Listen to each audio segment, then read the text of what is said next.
What is good, YouTube? It is your boy Anime Double Hunter, and I hope everyone's having an awesome day. If you are not, I hope this video makes you feel better. Now, currently we're in the calling game, but Jujutsu Kaisen is going to end in like a year or two. 2 years is the max, I believe. With that being said, I thought it would be a cool idea to speculate who I think will be the strongest character once the series is said and done. Which is why today I'll be explaining why I think Megumi Fushiguro will be the strongest character at the end of Jujutsu Kaisen. But before we begin the video, if you are new to the channel, make sure you hit the subscribe button and join the family. That way you'll get all sorts of awesome Jujutsu Kaisen content coming straight to your feed, weekly reviews, breakdowns, ability explain videos, and more. So definitely join the family.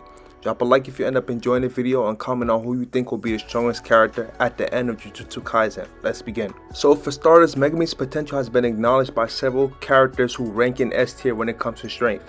The first time was Sukuna, the King of Curses. This was when Sukuna and Megumi were getting ready to fight, and in the middle of the fight, Sukuna looks at Megumi's hands and he realizes Megumi was getting ready to bring out the Magoraga. And he then got intrigued, and this is coming from the King of Curses, the man who ran shit during the Heian era. It's a big deal. For Sukuna to recognize or point out somebody's strength, he has to be a big deal. Now currently in the series, there's something that Sukuna wants Megumi to do, but we do not know. But what we do know is that it takes Megumi to do it. Megumi is the only person I believe that could do it. The next person who pointed out Megumi's potential is the man himself, Satoru Gojo. Now, as you all know, he's the wielder of the Six Eyes and Limitless, and he's also the strongest sorcerer alive. During Gojo and Megumi were training, Gojo brings up to Megumi that he shouldn't be jealous of Yuji when he has just as much potential as him and possibly even more. All he has to do is change his mindset. At the end of their conversation, Gojo reveals to Megumi that long ago a Six Eyes user like Gojo and a Ten Shells user like Megumi rivaled each other and fought to the death, and they both wound up killing each other. Now guys, this is word from the strongest sorcerer alive. Now before I get on to my point, let's hear from one more person and quote. Toji, Megumi's dad, believed that Megumi was going to become a true sorcerer. He believed he was going to become very strong, which is why he sold his son. It's one of the reasons why he sold his son to the Zenin clan. The Zenin clan hates weaklings. We know that, of course. They hate sorcerers who don't have a lot of potential or cursed energy. They deem them as failures. And shout out to Maki. Maki ain't no damn failure. She whooped all their ass, man. Come on. But back to Megumi. Came to Megumi, they willingly gave Toji a whole bunch of money for his son. Now the reason I bring all this strong sorcerers and the Zenin clan is the fact that these guys aren't any jokes. They won't tip their hat off to anyone. You have to show a lot of promise for them to acknowledge you. Now I know a lot of you are thinking, well, what about Yuji Oyuda? They could be the strongest at the end of the show. I believe after Yuji dies, probably in the second to last arc, I believe Megumi is going to take over for that last arc or act. And by that time, Gojo will be dead, Nobara might be gone, it'll just be Megumi. Megumi will then lead the Jujutsu Society into a new path as the strongest. I think it's highly possible for by the time Yuji dies, Megumi and him and probably Yuta will all be around the same level of strength. And Megumi just might end up getting a little stronger because I mean Yuji will be dead and he'd be alive. I know there might be many people who are against the idea of the second lead being stronger than the main character, but you guys do have to remember Megumi is the second lead.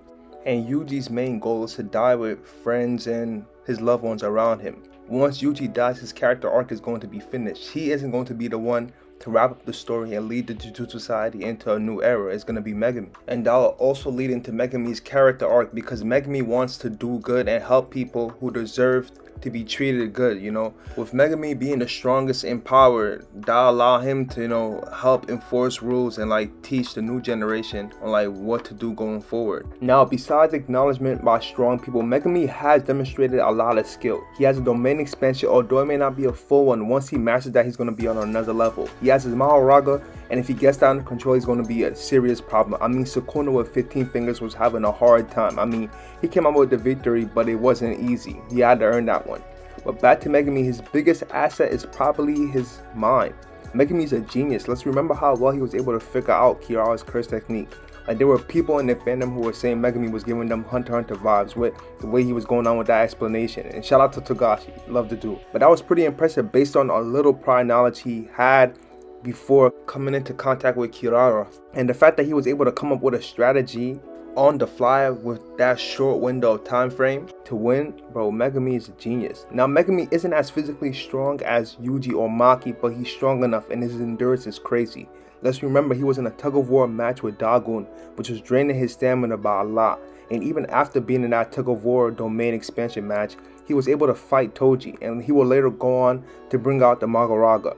Now I do have to say this isn't a final. It is possible Yuji could still be the strongest, But I really feel like this makes sense, seeing how Yuji's going to die by the end of the series, and Megumi is going to be the one to lead the new generation or the next generation into a new path for the Jujutsu Society.